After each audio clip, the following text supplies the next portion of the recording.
आपको बहुत अच्छा प्रसंग सुनाया जा रहा है।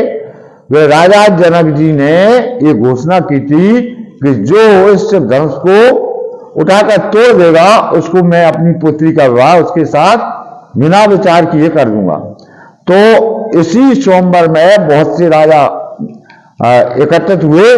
तो अच्छे जो राजा थे, जो जानते थे, इनके भाव थे कि ये कार्य हमसे होने वाला नहीं है, तो वे एक साइड बन गए। और जो अवमानी घमंडी थे उनसे धनुष तो टूटा नहीं, उठा भी नहीं। भगवान राम ने धनुष को तोड़ दिया। तो क्या कह रहा है जो अन्य राजा, क्या बोल रहा है कि भाई धनुष टूटे से भी कुछ नहीं होना, अरे राम को हरा दीजिए, रण में इन्हें जीत जाइए और सीता जी को ले चलिए। तो जो सज्जन राजा थे वे क्या कह रहा है, और बाबा तुलसीदास जी क्या कह रहा है, सुनिए आप। बैल ते बल जिम चाहे काबू और जिम ससु चाहे नाग अरि भागू। यानी गरुड़ जी का भाग कौआ कभी नहीं खा सकता है। गरुड़ जी जिसे खाते हैं उसे कौआ नहीं खा सकता। दूसरी बात, जिस प्रकार शेर और शेर, तो शेर के शिकार को सियार नहीं खा सकता है। शेर ने जिसको मारा हो उसे सियार नहीं खा पाएगा। और जिमी चाहे कुशल अकारण कोई, उसी प्रकार जो अकारण क्रोध करते हैं ना, बात बात पर क्रोध करते हैं, वो कुशल चाहे कि अब हम बहुत अच्छे लगे, सब बढ़िया प्रिय लग रहा है।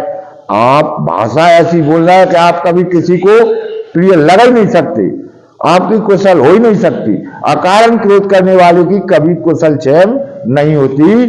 और सप संपदा चह शिव दोई, जो भगवान शिव से क्रोध रखता हो उसके लिए संपत्ति मिल सकती है क्या? कभी नहीं मिलने वाली।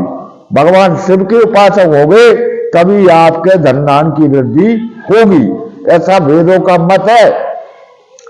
लोभी लोलुप कल कीरत चाहिए, उसी तरह से लोभी पुरुष और लोलुप होते हैं जो छिप के किसी नारी को देखना, किसी के धन को देखना, लोलुपताई यानी विषय वासना में फंसे व्यक्ति की बात कर रहा हूं। लोभी लोलुप कली कीरत चाहिए, वो इस जमाने में उसकी कीर्ति फैलावा चाह रहा हो कि ऐसे मैं फैल जाऊंगा, मेरी इज्जत बन जाएगी, ऐसा कुछ नहीं होना। लोभी लोलुप कल कीरत चाहिए और आकलंकता के कामी लाई। जो कामीजन होते हैं, जो स्त्री की चाह में रहते हैं सदा, वे कभी निष्कलंक नहीं रह सकते। कलंक लगा ही जाएगा, दुनिया उन्हें पहचान जाएगी कि भाई ये तो लोलुप है, लोलुप भूख के भूखे, जो इन्हें भूख लगी है लोलुपताई की, उससे होना कुछ नहीं है, बल्कि उनकी इज्जत, उनकी बड़ाई, उनका सारा वो जो ऐश्वर्य सब खत्म हो जाएगा। तो ये चीजें मिलने वाली नहीं है। इसी तरह से भगवान से विमुख होकर जो निरंतर माया में रत है, जो परमारथ से विमुख है, भगवान से विमुख होकर परम गति को प्राप्त करना चाहे वे डेली रामायण भागवत पढ़े, लेकिन उन्हें परम गति मिलने वाली नहीं है। इसी प्रकार से उन जो अवमानी राजा थे उनके हृदय में ऐसा लालच हो रहा था कि हम सीता माता को हम ले चले, तो ये कभी मिलने वाली नहीं है। तो इस तरह से मैंने आपको एक प्रसंग सुनाया।